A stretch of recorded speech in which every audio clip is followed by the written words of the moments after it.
secure all windows and doors. Flood conditions are expected at lower elevations.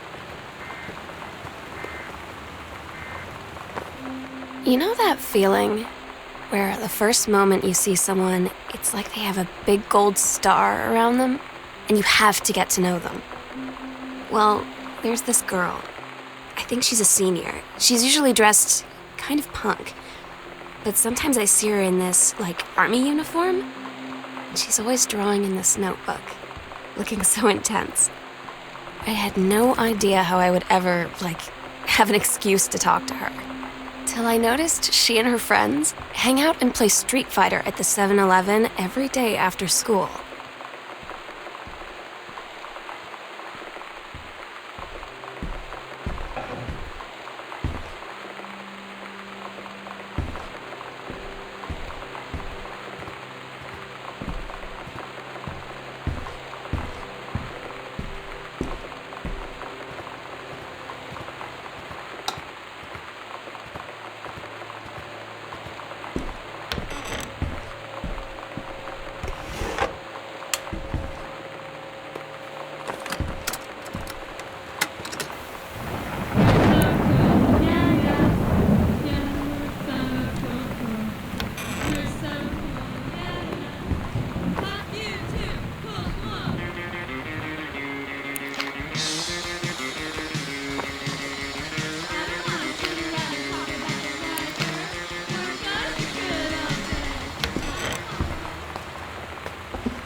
Lonnie came over today, but everything was different.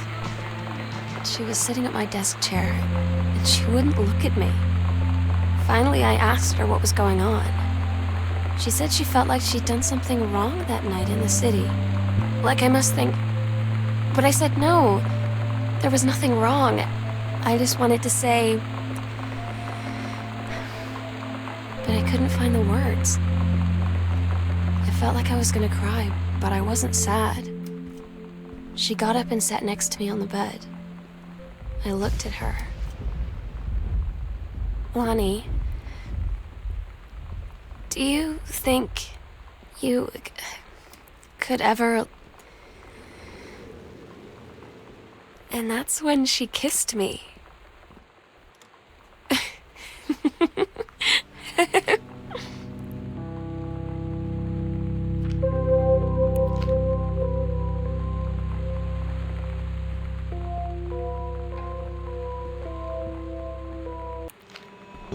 Todd's band lost their singer.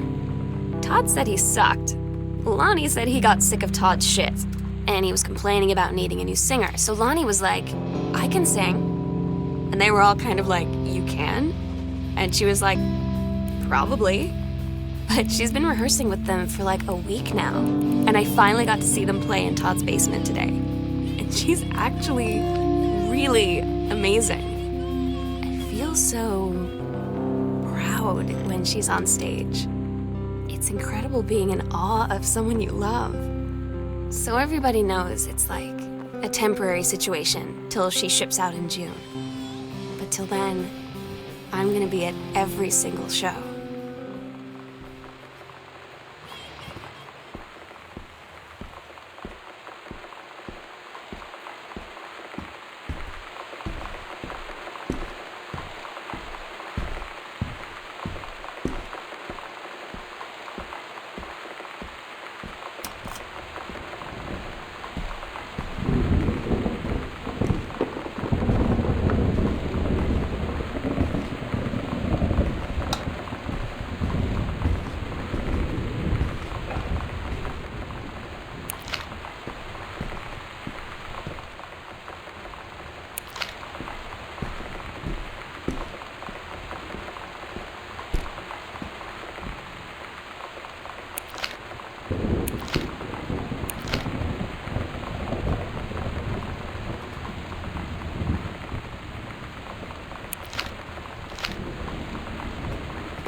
get Lonnie sometimes. Like, her band, and our zine, and her hair, and everything are all anti-authority. But I watch her in JROTC, and she's doing drills in perfect formation, following orders, no question. And there's all this stuff in the news about don't ask, don't tell. Like, she's going to join the army and then have to lie about who she is. She said they don't need to know what they don't need to know. Like it was no big deal. This from the girl who trashed her locker to, like, defend my honor. I've learned when to stop arguing, though. I don't think Lonnie even gets Lonnie sometimes. I had an interesting talk with Mom and Dad tonight. One you were never gonna need to have. I mean, you've known, right? I've known. I've known since, like, She-Ra. Mom and Dad didn't, I guess. But they saw the zine and the stuff on the locker, and they were like, is there something we should know about you and Lonnie? And so here's the thing. I was prepared for them to be mad, or disappointed, or start crying, or something. But they were just in denial. You're too young to know what you want. You and Lonnie are just good friends. You just haven't met the right boy. It's a phase. That's what I didn't see coming. That they wouldn't even respect me enough to believe me. Well, joke's on them, because they're in for one very long phase. We agreed our last night together would be our happiest ever, and we'd forget tomorrow was going to come at all. It worked for a while. We had a good time seeing Oscar off, then ran up to the attic to look through our photos, to find one for Lonnie to take with her. And looking at them, I realized they were all in the past, and there wouldn't be any more. And I didn't know what I was going to do. And I cried.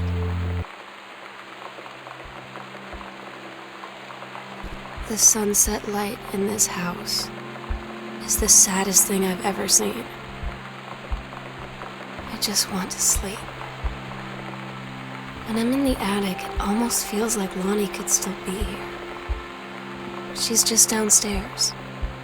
I'm just waiting to hear her pull down the hatch and come running up. Maybe I'll go up to the attic and wait.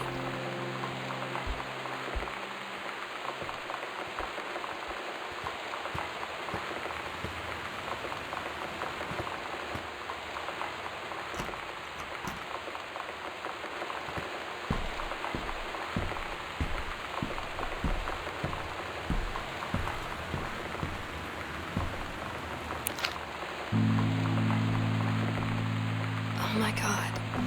Katie, I fell asleep in the attic, in Lonnie in my old spot, and I missed the first 2 calls. I just barely caught the third one before the machine got it. And it was Lonnie, on a payphone. She'd been on the bus to basic, and she said she couldn't think of anything but me and us, and that she couldn't go through with it, with the army and being a part and all of it. And so she got off the bus in Salem. She said, Sam, I want you to pack up everything you can and get in your car and come find me. And let's just drive until we find somewhere for us. And she asked me if I could do that. And I said yes. Yes.